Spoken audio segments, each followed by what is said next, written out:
High, welcome to 11-12 chemistry class. সবাইকে দোলযাত্রার অনেক শুভেচ্ছা। দোলের রঙের মতো তোমাদের আগামী ভবিষ্যৎ জীবন রঙিন হয়ে উঠুক, এই স্বপ্নই করি, এই কামনাই করি। ওকে, চলো তাহলে শুরু করা যাক। আমাদের one of the important topics, one of the ভয়ের টপিক আমি বলতে পারি, বা একটু ভয়েই আমি বলবো যে এত বড় চ্যাপ্টার আমরা কী করে সব শেষ করবো বা কী পড়বো অ্যাকচুয়ালি।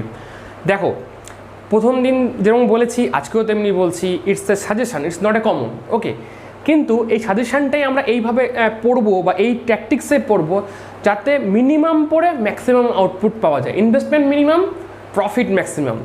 এবার এই প্লি ব্লক অত্যন্ত বড় chapter, one of the largest, আমরা দি লার্জেস্ট চ্যাপ্টার। তো এখানে আমরা এই চ্যাপ্টারটিকে মেনলি 2-3টা পোর্শনে আমি ভাগ করেছি। প্রথম সব থেকে ইম্পর্টেন্ট পোর্শন হচ্ছে পি ব্লকের যে 4টা গ্রুপ রয়েছে, 15, 16, 17, 18, এই 4টা গ্রুপের প্রত্যেকটা গ্রুপে কী কী এলিমেন্ট আছে সেই এলিমেন্টগুলোর নাম জানতে হবে এবং তার ইলেকট্রনিক কনফিগারেশন জানতে হবে। নাম তো প্রথম জানতেই হবে এবং তার সাথে ইলেকট্রনিক কনফিগারেশনটা জানতে হবে।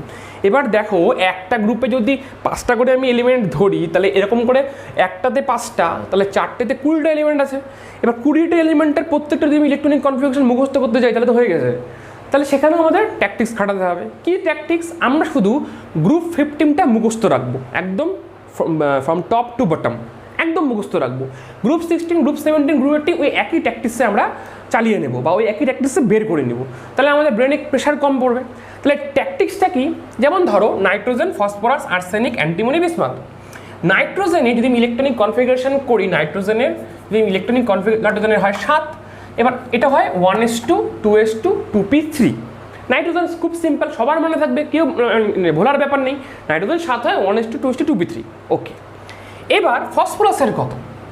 এবার ফসফরাসের সংখ্যা কত, অ্যাটমিক স্ট্রাকচার কত, তারপরে আমাদের সেই 11 যেটা আমরা শিখেছিলাম পরমাণুর গঠন, বা ধরো অ্যান্টিমনি বা বিসমাথ, এদের কত। তাহলে এখন যদি অ্যান্টিমনি বিসমাথ যদি আমি 1s2, 2s2 করে করতে যেতে হয়ে গেল, মাঝখানে একটা ভুল হলে তো গেল, প্রবলেম সব তো দূরের ব্যাপার, কোশ্চেন আনসার সব তো দূরের ব্যাপার, আমি ইলেকট্রনিক কনফিগারেশন লিখতে পারছি না। তাহলে ট্যাকটিক্স কি? ট্যাকটিক্স হচ্ছে নাইট্রোজেনের প্রথমটা বাদ, অর্থাৎ আউটার মোস্ট শেলে যেটা রয়েছে 2s2, 2p3। ফসফরাসের ক্ষেত্রে নাইট্রোজেন থেকে ফসফরাসে আসলে জাস্ট কোথায় চেঞ্জ হচ্ছে? অরবিটালের নাম্বারে। এসটা এসি রয়েছে, পিটা পি রয়েছে, এটা 2 নাম্বার, 2s থেকে 3s, এটা 2p থেকে 3p। ওকে, তাহলে নাইট্রোজেন পারলে ফসফরাসও পারবো, জাস্ট কি মনে রাখবো? 2-এরটা 3 হবে। ফসফরাস টু আর্সেনিক কি হবে? এটা যদি 2 নাম্বার, এটা 3 নাম্বার, যদি 4 নাম্বার হয়, তাহলে 4 নাম্বারের ক্ষেত্রে এক্সট্রা ডি অরবিটাল অ্যাড হয়। অর্থাৎ ফসফরাস থেকে যখন আর্সেনিকে যাবো, কারণ এটা তখন মুখস্থ থাকবে, nitrogen, phosphorus, antimony, arsenic, antimony, বিস, এটা তোমাকে মুখস্থ রাখতে হবে, এটার কোনো ট্যাকটিক্স নেই, এটা তোমাকে সিম্পলি মুখস্থ রাখতে হবে। তারপরে কি মনে রাখবো? নাইট্রোজেন থেকে ফসফরাসে আসলে জাস্ট 2sটা 3s হবে, 2-এর জায়গায় 3, বাকি সব এক। ফসফরাস থেকে আর্সেনিক আসলে কি হবে? এই যেগুলো 3 আছে সেগুলো 4 হবে। দেখো, 3s2, এখানে 4s2, 3p3, 4p3। এক্সট্রা কি অ্যাড হচ্ছে এখানে? 3d10 এক্সট্রা অ্যাড হচ্ছে, এটা আমাকে মনে রাখতে হবে। আচ্ছা, আবার আর্সেনিক থেকে অ্যান্টিমনি জাস্ট 1 করে চেঞ্জ, এটা 3d10, 4d10, 5s2, 4s2, 5s2, 4p3, 5p3। আবার অ্যান্টিমনি থেকে বিসমাথ এক্সট্রা অ্যাড হচ্ছে 4f14। তাহলে বেসিক্যালি তোমাকে এই ছকটা মুখস্থ করতে হবে। এই 5টা জিনিসের লাস্টের অরবিটাল, যে লাস্ট কক্ষপথের যে ইলেকট্রনিক কনফিগারেশন, সেটা তোমাকে একদম মুখস্থ করতে হবে এবং সেটার মধ্যে স্ট্র্যাটেজি আছে।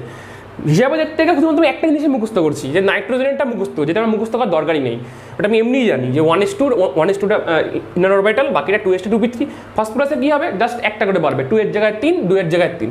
আর্সেনিকে কী হবে? আর্সেনিক যেহেতু 3য় নাম্বারে আছে, তাহলে এক্সট্রা কী অ্যাড হবে? 3d10। এসবিতে কী অ্যাড হবে? সবগুলো 1 করে বাড়ছে। অ্যান্টিমনিতে সবগুলো 1 করে বাড়বেই, এক্সট্রা অ্যাড হচ্ছে 4f14। ওকে, এবার এই একই স্ট্র্যাটেজি গ্রুপ 16-এর ক্ষেত্রে, গ্রুপ 17-এর ক্ষেত্রে, গ্রুপ 18-এর ক্ষেত্রে সিমিলার। কীরকম? যেমন ধরো, নাইট্রোজেনে যদি 2s2, 2p4 হয়, তাহলে অক্সিজেনে অবভিয়াসলি কী হবে? 1s2, 2s2, 2p4। কারণ প্রথমগুলো আমাদের সবাই পারি আমরা। সমস্যাটা হয় যত নিচে যাই, যত অ্যাটমিক নাম্বার বাড়ে, তত আব্বা ওর প্রিন্সিপাল, হুনসিম, এগুলো সব হাবি জাবি চলে এসে আমাদের কনফিউশন বাড়িয়ে দেয়, এটা করবো না এটা করবো। তো এই কনফিউশনে আমরা যাবোই না। তো অক্সিজেনে কী হয়? 1s2, 2s2, 2p4।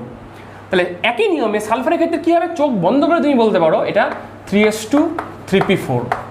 সেলেনিয়ামের ক্ষেত্রে কী হবে? যেহেতু 3 নাম্বারে আছে, এক্সট্রা কি অ্যাড হবে? 3d10। আর এগুলো 1 করে বাড়বে, 4s2, 4p4।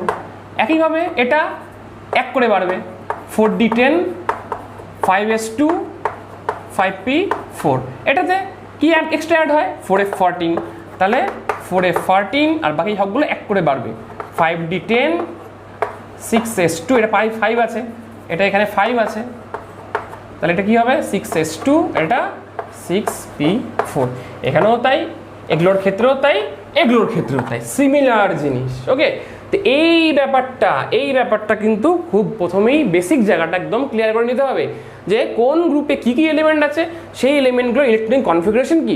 বেশিক্ষণ টাইম না, স্ট্র্যাটেজিটা বুঝতে পারলে যে কোনো জিনিস পারবো।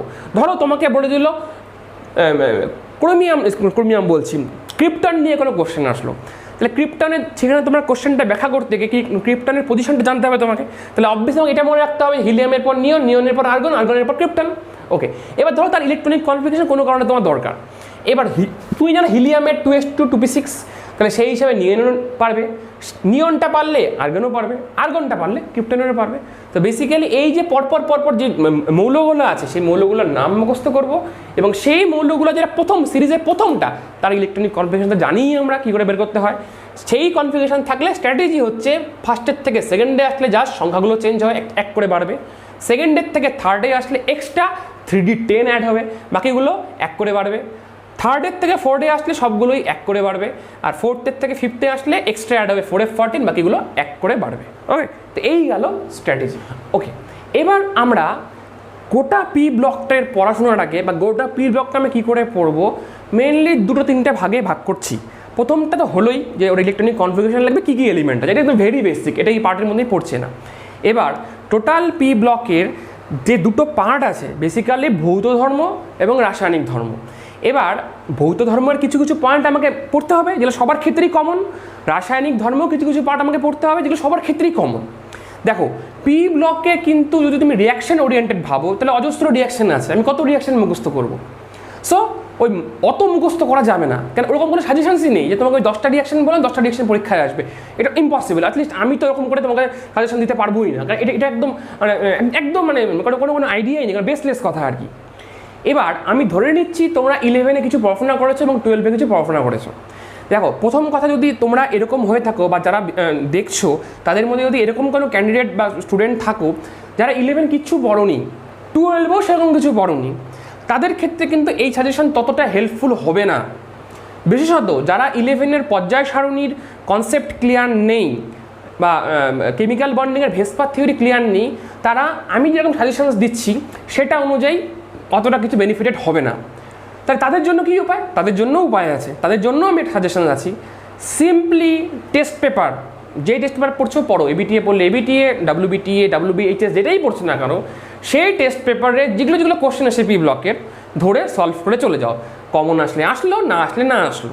তা তোমাদের কাছে এই মুহূর্তে কোনো সেই উপায় বলে আছে বলে আমার মনে হয় না। আর যারা একটু পড়াশোনা করেছো, যাদের পর্যায় সারণীর একটু ধারণা আছে, যারা একটু 11-এ একটু পড়েছো, 12-এ একটু পড়েছো, এখন একটু পাজলড হয়ে আছো যে এত বড় পি ব্লকটাকে আমি কী করে কভার করবো, কোন কোন জায়গায় গুরুত্ব দিব, এটা তাদের জন্যই। ওকে, তাহলে তাদের জন্য কি, দেখো গোটা পি ব্লকে 4টে গ্রুপ আছে, গ্রুপ 15, 16, 17, 18।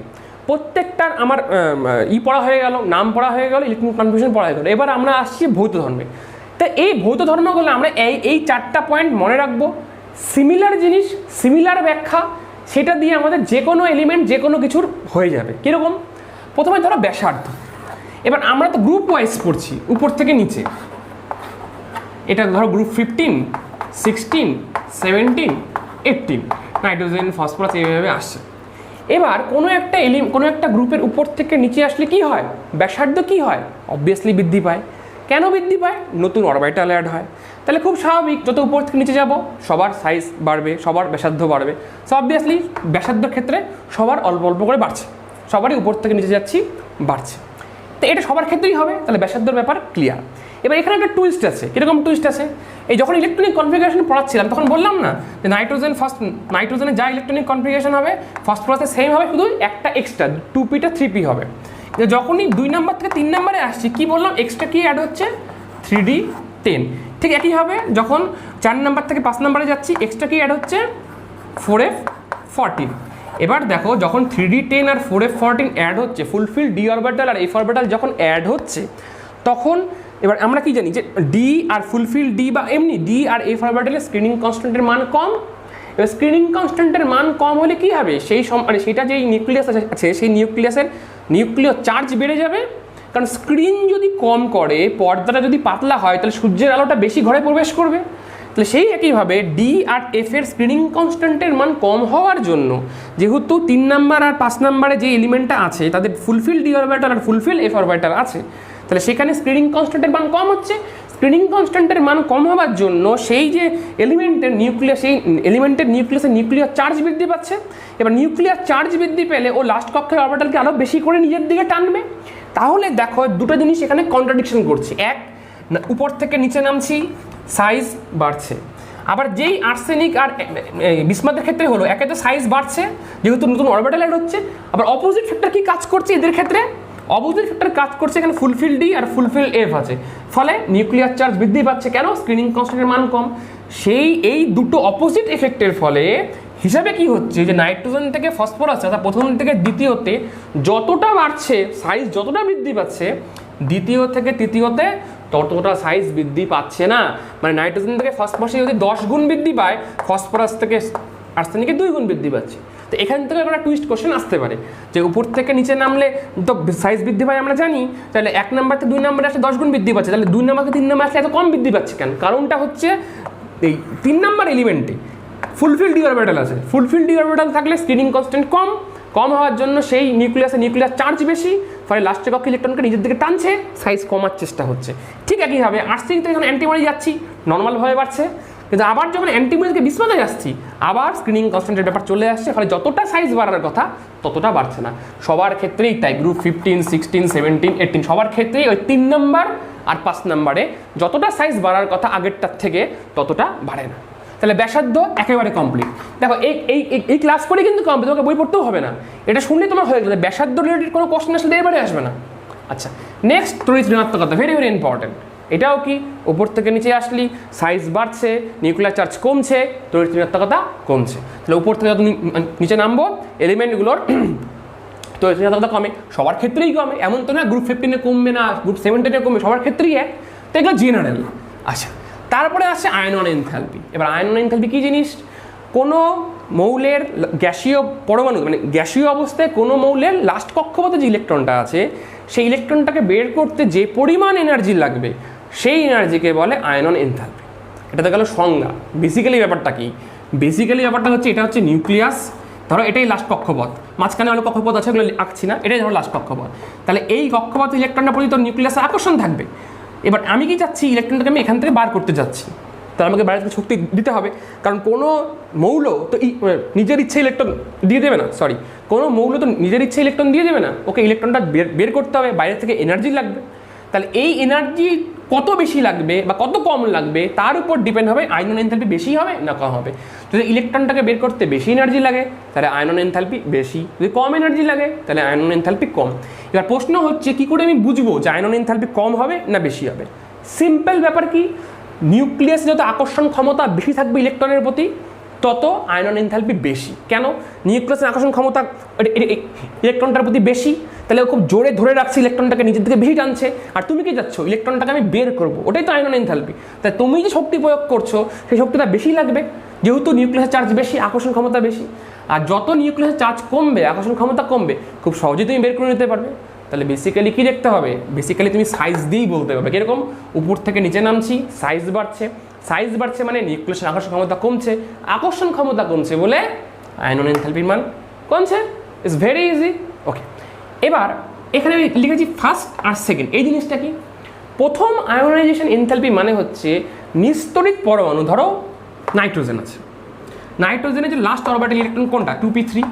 তাহলে এখান থেকে একটা ইলেকট্রন বের করে নিলে নাইট্রোজেন কী হবে? নাইট্রোজেন কিসে কনভার্ট হয়ে যাবে? নাইট্রোজেন পজিটিভে কনভার্ট হয়ে যাবে।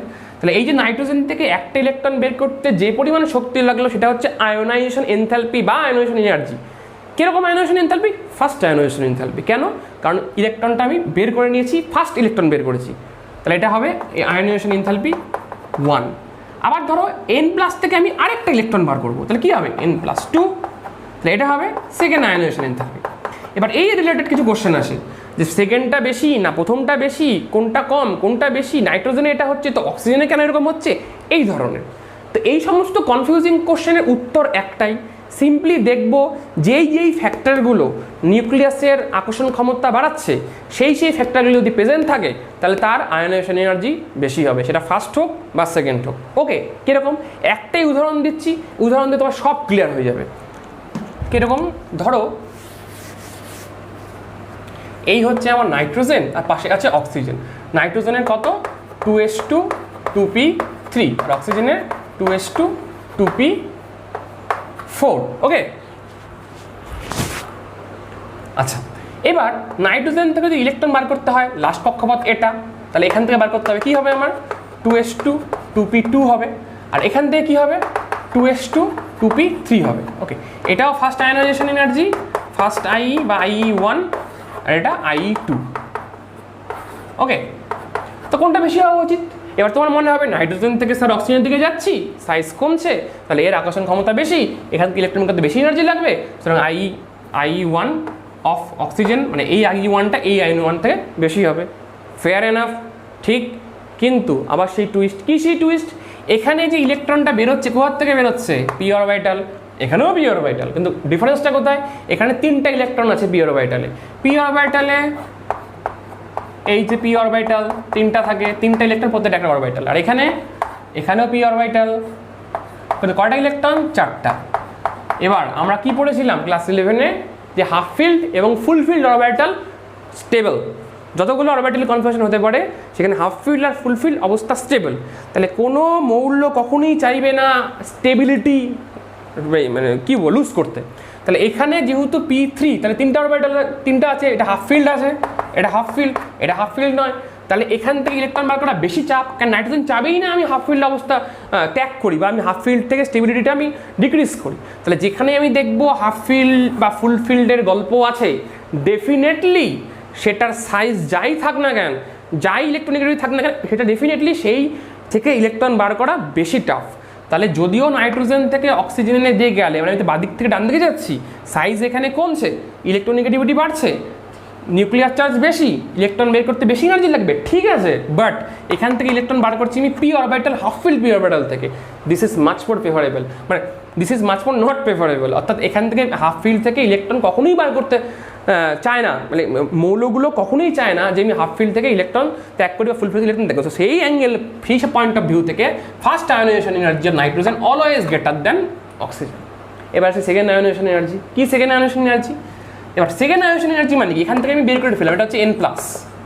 এবার এখান থেকে আবার ইলেকট্রন বার করব, তাহলে কি হবে, লাস্ট কক্ষপথে আছে 2p2, কি হবে 2s2 2p1, এটা হলো আমার N+2, আর এনার্জি হচ্ছে সেকেন্ড আয়নাইজেশন এনার্জি। ঠিক একই হবে এখান এটা হচ্ছে আমার O+, এখান থেকে আমি আবার আরেকটা ইলেকট্রন বার করব, কি হবে এখান থেকে আরেকটা ইলেকট্রন বার করলে ইলেকট্রনিক কনফিগারেশন কি হবে O2+ হবে, ইলেকট্রনিক কনফিগারেশন কি 2s2 2p2। তো ডেফিনেটলি তাহলে এখানে দেখো আবার সে একই গল্প যে এখানে পি এর হাফ ফিল্ড নষ্ট হচ্ছে, আর এখানে তো হাফ ফিল্ডই নাই, এটা নষ্ট হওয়ারও ব্যাপার নাই। তাহলে এখানে পি এর হাফ ফিল্ড নষ্ট হচ্ছে বলে এটা চাইবে না আমি ইলেকট্রন ত্যাগ করি, তাহলে এখানে বেশি করে ইলেকট্রন মানে এনার্জি দিতে লাগবে জোর করে বের করার জন্য।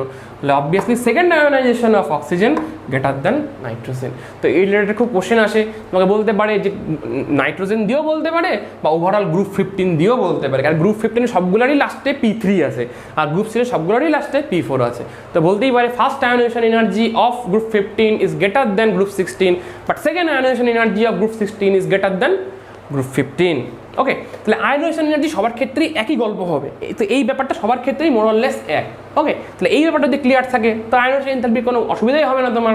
গ্রুপ 15 16 17 18 গ্রুপ 15 থেকে গ্রুপ 16 যাই দেখ না কেন, দুটো জিনিসই দেখবে, এক যার সাইজ ছোট সেখানে এনার্জি বেশি লাগবে, যার সাইজ বড় সেখানে এনার্জি কম লাগবে, 1 নাম্বার। আর 2 নম্বর ফ্যাক্টর দেখবো হাফ ফিল্ড ফুল ফিল্ড আছে কিনা, যদি হাফ ফিল্ড বা ফুল ফিল্ড থাকে স্টেবল বেশি হবে, স্টেবল বেশি হলে অবভিয়াসলি সে চাইবে না আমি ইলেকট্রন দিই, কিন্তু আয়োনাইজেশন এনার্জি মানে কি জোর করে আমি ইলেকট্রন বার করবো, তাহলে হাফ ফিল্ড ফুল ফিল্ড থাকলে বেশি এনার্জি লাগবে। ওকে, তাহলে আয়োনাইজেশন এনার্জির সময় যাই যেরকম টাইপের ব্যাখ্যা দেখ ইউ ক্যান সলভ ইট। আচ্ছা, নেক্সট হচ্ছে মেল্টিং পয়েন্ট বয়লিং পয়েন্ট। দেখো মেল্টিং পয়েন্ট বয়লিং পয়েন্ট যখন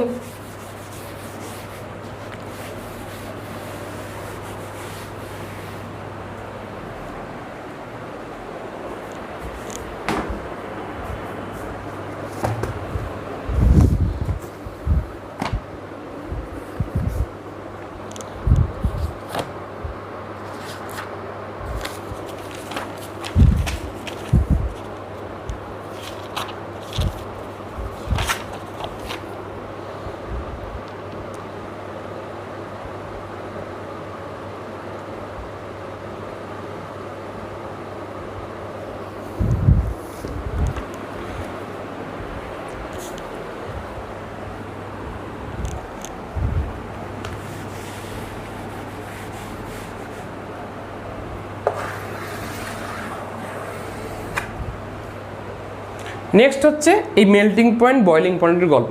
দেখো এই পয়েন্টের আন্ডারই এই মেল্টিং পয়েন্ট বয়লিং পয়েন্ট যে যত ধরনের কোশ্চেন আসবে সবগুলো সলভ হয়ে যাবে। কীরকম করে?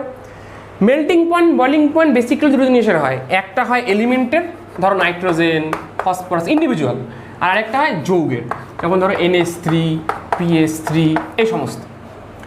যখন সিম্পল এলিমেন্ট দিবে যে নাইট্রোজেনের থেকে আর্সেনিক বা বিসমাথ, এদের মেল্টিং পয়েন্ট বয়লিং পয়েন্ট কী হবে, উপর থেকে নিচে গেলে কী হবে, বা তোমাকে বলে দিল কী হবে, এটা হচ্ছে একটা ওয়ে আউট, অর্থাৎ শুধু এলিমেন্ট।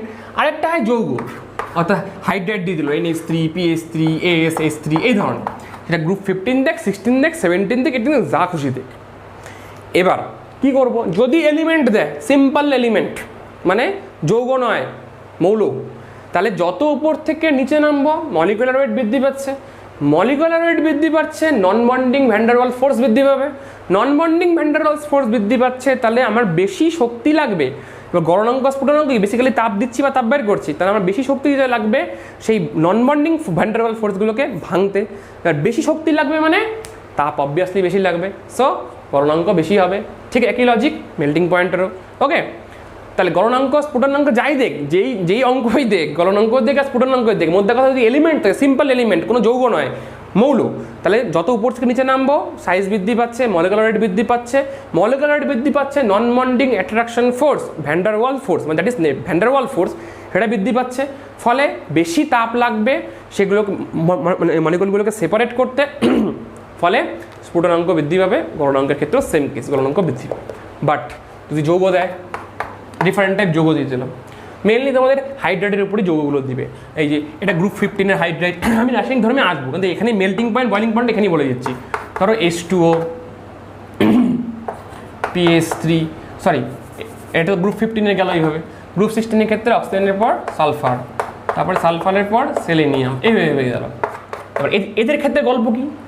মেল্টিং পয়েন্ট বয়লিং পয়েন্টের গল্প একটা জায়গায় আটকে আছে, বন্ডিং।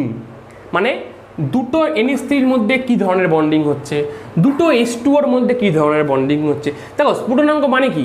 তরল অবস্থা থেকে গ্যাসীয় অবস্থা। এবার তরল অবস্থা থেকে গ্যাসীয় অবস্থা কী কারণে হয়? শক্তি নেয় বা শক্তি দিতে হয়, নিজেদের মধ্যে বন্ডিংগুলো ভাঙে, কঠিন থেকে তরল থেকে বাষ্পে কনভার্ট হয়। তো বেসিক্যালি দুটো NH3-র মধ্যে কী ধরনের বন্ডিং হবে? Hydrogen bonding. দুটো H2-র মধ্যে কী ধরনের বন্ডিং হবে? Hydrogen bonding. তাহলে এই দুটোর ক্ষেত্রে যদি হাইড্রোজেন বন্ডিং হয়, তো দুটোরই তো সেম হওয়া উচিত স্ফুটনাঙ্ক বা গলনাঙ্ক, কিন্তু হয় না। কেন? তার কারণ এখানে না এখানে কোন ক্ষেত্রে বেশি স্ট্রং হবে? এখানে। কি করে বুঝবো? হাইড্রোজেন বন্ডিং ডিপেন্ড করে বন্ড পোলারিটির উপর। এখানে কি বন্ড আছে? OH। এখানে কি বন্ড আছে? NH। তাহলে কার পোলারিটি বেশি? কি করে বুঝবো কার পোলারিটি বেশি?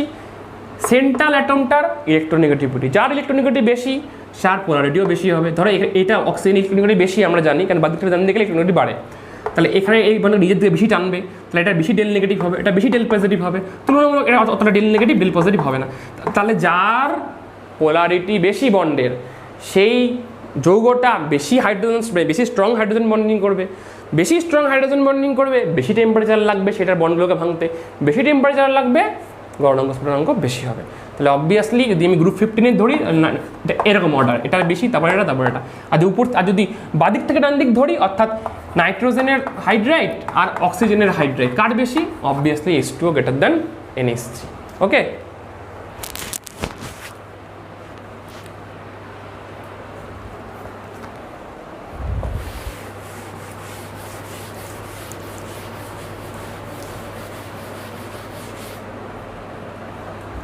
আচ্ছা আচ্ছা, এখানে একটা টুইস্ট আছে। টুইস্টটা কি? যে NH3 থেকে তো H2O বেশি হচ্ছে, কারণটা কি বললাম? বেশি স্ট্রং হাইড্রোজেন বন্ডিং H2O-তে হয়। তাহলে তো সেই লজিকে HF-এরও বেশি হওয়া উচিত H2O থেকে, কারণ ফ্লুরিন তো আরও ইলেকট্রোনেগেটিভ, তাহলে আরও স্ট্রং বন্ডিং হবে না। এখানে একটা স্পেশাল কেস, মানে আমাদের পি ব্লকটাকে এইভাবে পড়তে হবে। প্রথমে আমরা জেনারেল পড়বো, মানে সবার ক্ষেত্রেই হয়, তারপরে এই ক্ষেত্রেগুলো স্পেশাল। ব্যাপারটা এরকম, ধরো একজন 10 জন স্টুডেন্ট এখানে বসে আছে, সবাই স্টুডেন্ট, সবাই পড়াশোনা করেছে, সবাই ভালো রেজাল্ট করার কথা, কিন্তু একজন করতে পারলো না। কেন? তার বাড়িতে অনেক সমস্যা আছে, সে অনেক অনেক গরিব ঘর থেকে এসছে, বা কোনো কারণে সেদিনকে কোনো অ্যাক্সিডেন্ট হয়ে গেছে বড়, সেই কারণে সে পড়তে পারেনি, সেখানে পরীক্ষা দিতে পারেনি। তো এটা হচ্ছে স্পেশাল কেস। কিন্তু ইন জেনারেল কি? সবাই পড়াশোনা করেছে, সবাই ভালো রেজাল্ট করবে। এখানেও ঠিক তাই, যে ইন জেনারেল একটা আর স্পেশাল কেসটা আলাদা। তো তো এখানে স্পেশাল কেসটা কি? স্পেশাল কেসটা হচ্ছে যে এই চেপের তো এর থেকে বেশি হওয়া উচিত স্ফুটনাঙ্ক, কিন্তু হয় না। কেন? কারণ H2 এর ক্ষেত্রে দুটো OH বন্ড আছে, তাহলে দুদিক থেকে হাইড্রোজেন বন্ডিং হবে। তো HF এর তো বাবা একটাই H, তাহলে হাইড্রোজেন বন্ডিংয়ের জায়গাও একটা, তাহলে এখানে দুই দিক থেকে হচ্ছে, এখানে একদিক থেকে হচ্ছে। যদিও এই বন্ডটা বেশি পোলার এটার থেকে, বাট এটা একদিক থেকে হাইড্রোজেন বন্ডিং হচ্ছে আর এটা দুটো হাইড্রোজেন বন্ডিং হচ্ছে। তাহলে H2 মলিকুলকে ভাঙতে গেলে সেই হিসাব মতো আমাকে দুটো বন্ড ভাঙতে হচ্ছে। এই H2 মলিকুল যদি আমাকে তরল থেকে গ্যাসে আনতে হয়, তাহলে আমাকে এই বন্ডটা ভাঙতে হবে, এই বন্ডটা ভাঙতে হবে, ডেফিনেটলি এর স্ফুটনাঙ্ক বেশি হবে এর থেকে। তাহলে সেই হিসাবে তোমাদের মাথা নিশ্চয়ই ঢুকছে যে স্যার তাহলে তো NH3-তে 3টা হাইড্রোজেন আছে, NH3-তে 3টা হাইড্রোজেন আছে, তো 3 দিক থেকে হাইড্রোজেন বন্ডিং হবে। হ্যাঁ হবে, ডেফিনেটলি হবে, 3 দিক থেকে হাইড্রোজেন বন্ডিং হবে, 3টা হাইড্রোজেন বন্ডিং হবে পার মলিকিউল। বাট এখানে NH এর পোলারিটি এতটাই কম যে এই 3টার মিলিত যে শক্তি তার থেকে বেশি শক্তি লাগবে একটা HF এর বন্ডকে ভাঙতে, একটা HF এর বন্ডকে ভাঙতে। বুঝতে পারলে? সো অর্ডারটা কি হবে? HF এর থেকে কম, সব থেকে বেশি A, তারপরে A, মানে এটা 1 নাম্বার, এটা 2 নাম্বার, এটা 3 নাম্বার। ওকে, নেক্সট রাসায়নিক ধর্ম। এবার অবশ্যই কিন্তু তোমরা ভিডিওটা শেষ পর্যন্ত দেখবে, এটা শুধু আমি চ্যাপ্টার বলছি বা সাজেশনই বলছি এরকম না, কিছু জিনিসও লাস্টের দিকে আমি এক্সট্রা অ্যাড করবো, সো অবশ্যই একটু সময় নিয়ে দেখবে। রাসায়নিক ধর্মটাও আবার কিছু জেনারেল ব্যাপার আছে। ওকে, কিরকম জেনারেল ব্যাপার? 3টা ভাগে আমি ভাগ করেছি। একটা হাইড্রোজেনের সাথে রিয়াকশন, হাইড্রোজেনের সাথে বিক্রিয়া, একটা অক্সিজেনের সাথে বিক্রিয়া, আর আরেকটা হ্যালোজেনের সাথে বিক্রিয়া।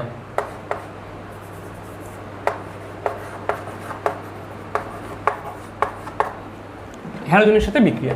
এবার প্রশ্ন হলো যে আমি কি গাদা গাদা রিয়াকশন মুখস্থ করব?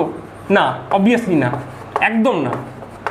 রিয়াকশন আমাকে গাদা গাদা মুখস্থ করতে হবে না, কারণ আমি 50টা রিয়াকশন মুখস্থ করতে যতটা আমার খাটনি শ্রম লাগবে, পরীক্ষায় তো 50টার মধ্যে একটা আসবে, নাও আসতে পারে, 1-2টাই আসলো।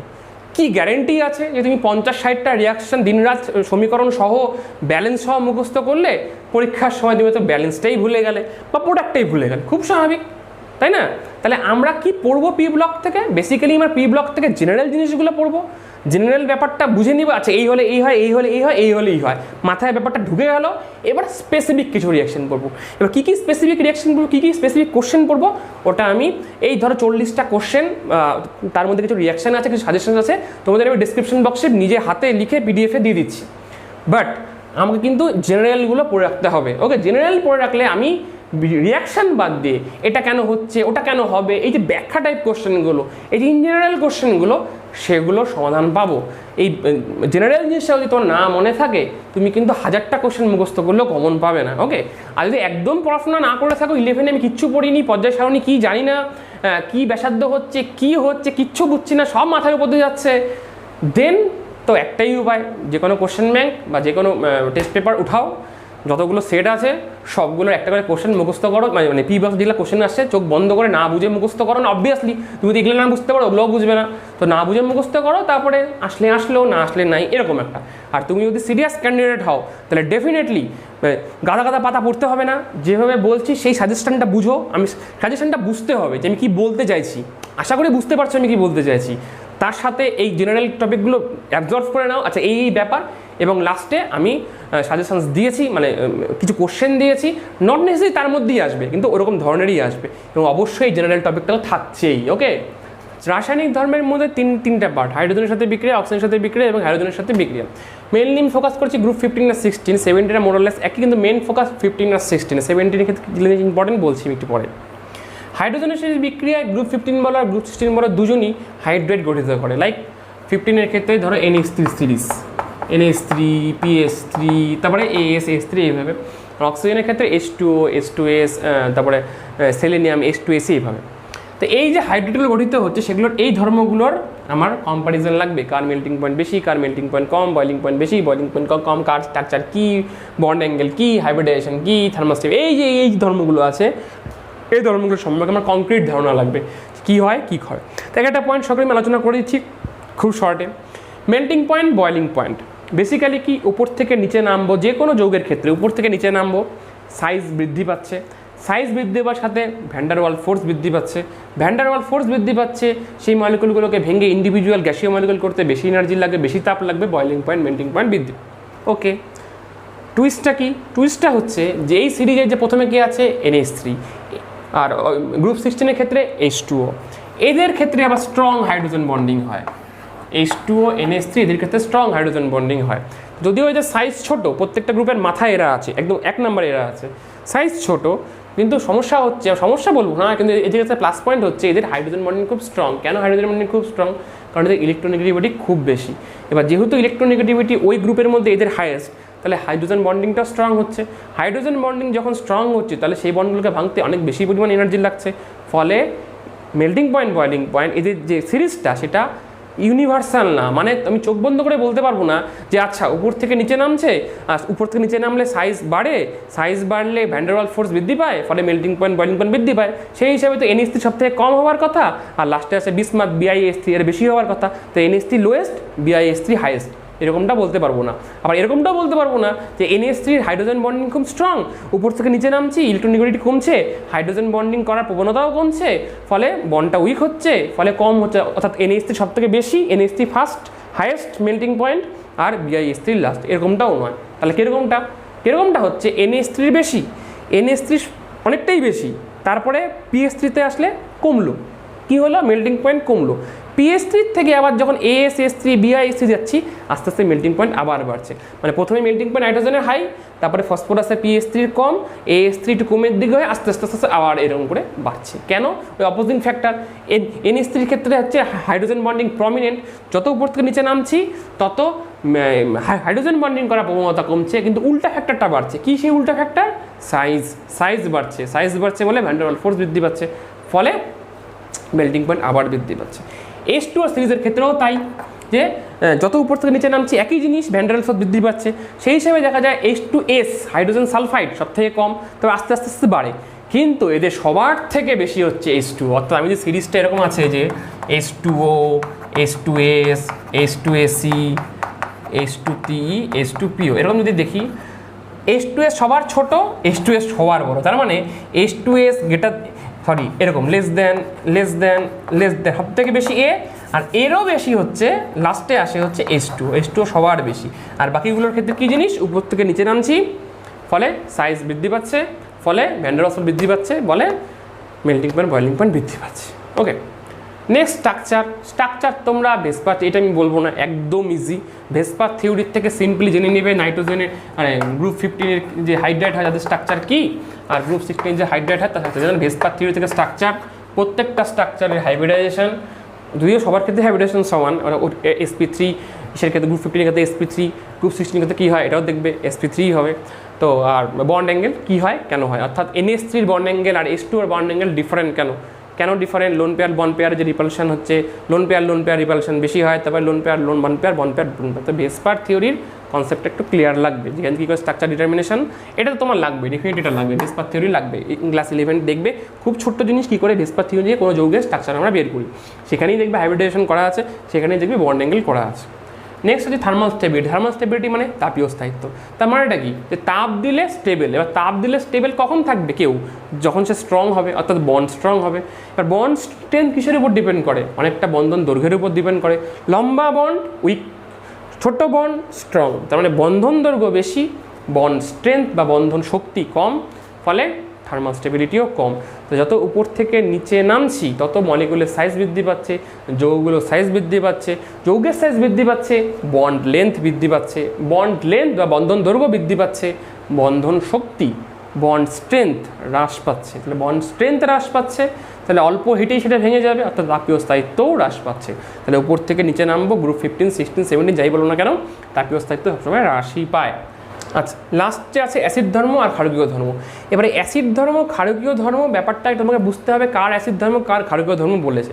যদি হাইড্রেট টাইপ কম্পাউন্ড দিয়ে দেয়, মানে NH3 টাইপ বা H2O টাইপ, সেখানে অ্যাসিড ধর্ম বলতে বোঝাচ্ছে যে হাইড্রোজেনটা কত সহজে সে ত্যাগ করবে।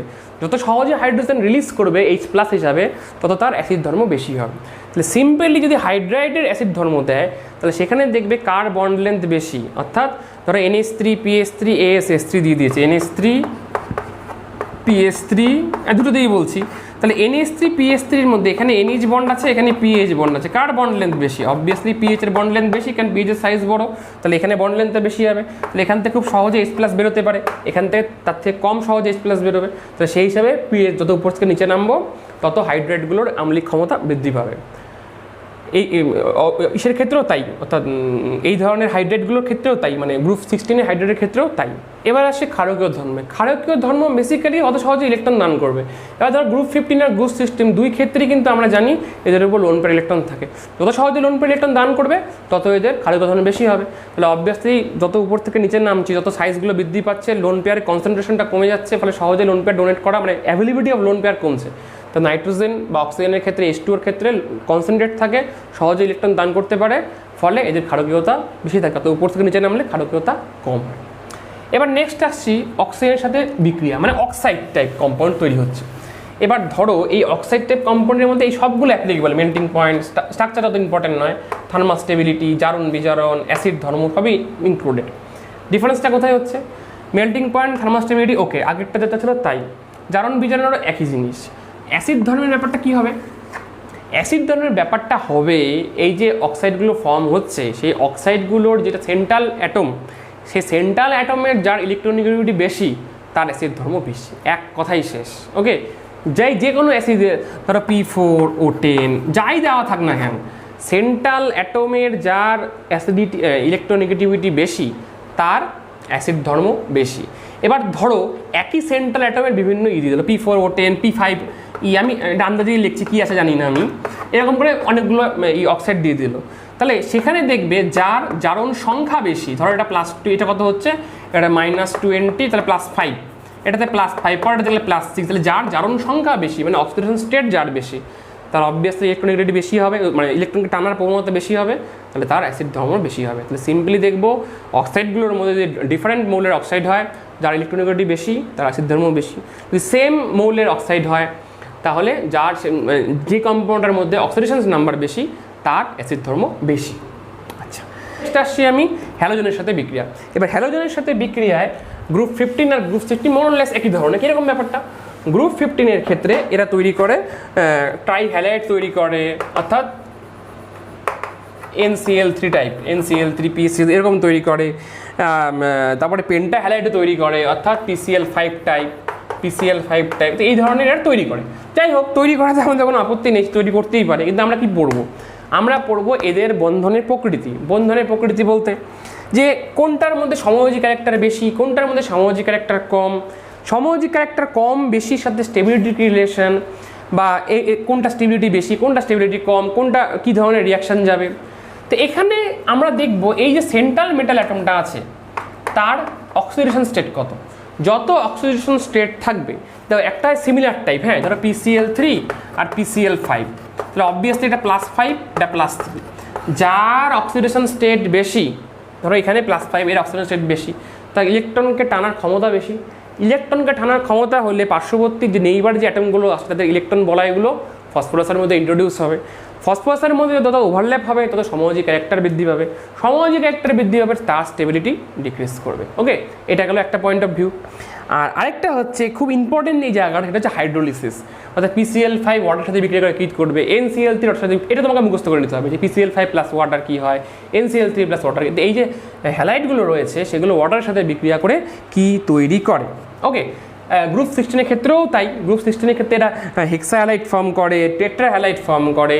সেই ফর্মেশনের যেগুলো, ধরো টেট্রা হ্যালাইড অর্থাৎ SF4 আর একটা SF6, তো এগুলো জলের সাথে বিক্রিয়া করে কী তৈরি করে, SF6 জলের সাথে বিক্রিয়া করে, মানে আর্দ্র বিশ্লেষণ আর কি।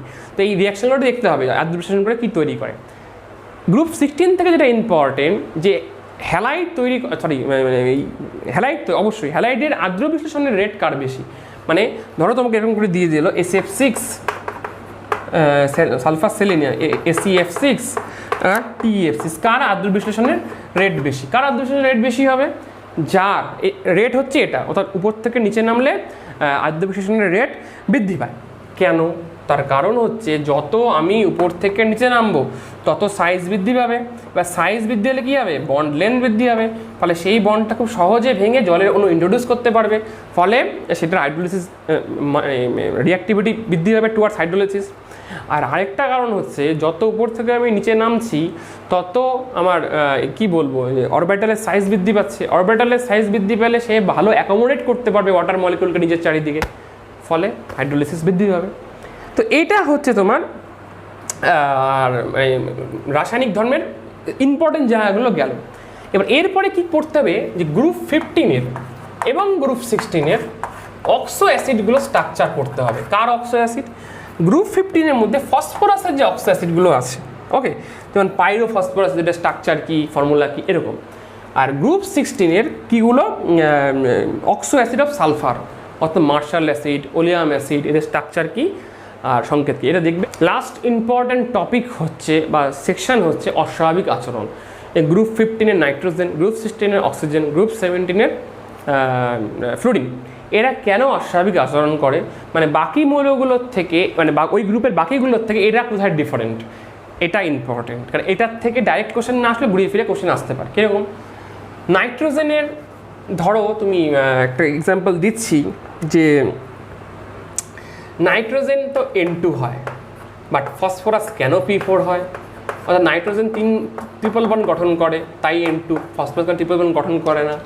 এরকমই দেখবে অক্সিজেনের ক্ষেত্রে আছে, এরকম দেখবে ফ্লুরিনের ক্ষেত্রে আছে। বেসিক যদি আমি বলি যে অস্বাভাবিক আচরণের কারণ কি, 1 number size, 2 number electronegativity, 3 number double bond, oxygen যেমন ডাবল বন্ড করে, নাইট্রোজেন যেমন ট্রিপল বন্ড করে, তো এর মোরলেস একই ধরনের। তো এই যে অস্বাভাবিক আচরণের পয়েন্টগুলো খুব ভালো করে পড়বে, গ্রুপ 15-এর, গ্রুপ 16-এর, গ্রুপ 17-এর একই মোরাললেস একই ধরনের, কোথায় কোথায় বাকিদের থেকে ডিফারেন্স, এই জিনিসটা একটু ভালো করে পড়বে। কী কী রিয়াকশানের ডিফারেন্ট, যেটা এটা করছে, এটা করছে না, বাকিগুলো এটা করছে না, কিন্তু এটা করে, কেন এটা করে, দেবে ঘুরে ফিরে সেই ইলেকট্রোনেগেটিভিটি, সেই সাইজ, এই ফ্যাক্টরগুলোই ঘুরে ফিরে আসে। ওকে, তো এইটা গেল সামগ্রিক। ও আর সরি আরেকটা জিনিস আছে, শেষ হয়ে হইল না শেষ টাইম আর কি, যে গ্রুপ 18-এ অনলি ফোকাস করবে জেননের ফ্লোরাইডের স্ট্রাকচার, জেনন অক্সিঅ্যাসিড ZeO2, F2, এদের স্ট্রাকচার কি, হাইব্রিডাইজেশন কি, এই ধরনের, অর্থাৎ ভেসপার থিওরিটা তোমার লাগবেই। এবং জেননের যে হ্যালাইডের যে হাইড্রোলিসিস আছে সেটুকু, জেননটা কিন্তু ফোকাস করবে। তো মোটামুটি তুমি যদি এইভাবে পড়ো, অবভিয়াসলি তোমার অনেকটা কভার হয়ে যাবে। মানে একটা মানে যেভাবে আমি বললাম, জেনারেল ওয়াইজ যদি পড়ো, তাহলে কমন টপিক অনেকটাই কভার হয়ে গেল। এবার লাস্ট যে ইম্পর্টেন্ট থিং, সেটা হচ্ছে সাজেশনস, অর্থাৎ কোশ্চেন দেওয়া, এক্স্যাক্ট কোশ্চেন দেওয়া, যেগুলো আসতে পারে। এবার অবভিয়াসলি আমি তো কোশ্চেন করছি না, আমি সাজেশনস দিচ্ছি, কমন নয়। তো আমি কিছু অভিজ্ঞতা, কিছু প্রশ্ন ঘেটে যেটা মনে হয়েছে, এরকম প্রায় 50টার মতো কোশ্চেন আমি হাতে লিখে PDF করে তোমাদের ডিসক্রিপশন বক্সে দিয়েছি। এইটা সম্পূর্ণ কমপ্লিট করে এই কোশ্চেনগুলো সলভ করবে। আশা করি P ব্লক থেকে মানে যে কোশ্চেনগুলো আসবে অনেকটা কভার হয়ে যাবে। ওকে, প্রায় 8 নাম্বারের মতো কোশ্চেন আসবে, তুমি 6 এক্সপেক্টই করতে পারো। এইভাবে পড়ে ওটা পড়ে একদম 6 তুমি এখান থেকে ধরতেই পারো। সো খুব ভালো করে মন দিয়ে পড়াশোনা করো। কোনো জায়গায় যদি অসুবিধা হয়, বুঝতে হয়, কনফিউশন যে হয়ে থাকে, যদি মনে হয় যে স্যার এটা তো এরকম বললেন কিন্তু বই তো এরকম পেয়েছি বা আমি এরকম জানি, সেগুলো প্লিজ কমেন্ট বক্সে দেখবে। আমাকে সবার হয়তো উত্তর দেওয়া পসিবল হয় না, আমি সময় করে নিয়ে সবাইকে উত্তর দেওয়ার চেষ্টা করবো। সো ভিডিও ভালো লাগলে অবশ্যই কমেন্ট করবে। তোমাদের কমেন্ট সত্যি খুব মোটিভেশনের জায়গা, যে আজকে ভিডিও বানাতে ইচ্ছা না করলো, তোমাদের কমেন্টের জোরেই আমি ভিডিও বানাতে আমাকে আসতেই হয় আর কি, যে না তোমরা ওয়েট করে বসে আছো, এত বড় একটা পরীক্ষা দিয়ে যাবে। So thank you so much. আমি আশা করি সবার রেজাল্ট ভালো হবে, সবাই খুব ভালোভাবে থেকো, ভালোভাবে পড়াশোনা করো and crack the exam. Thank you.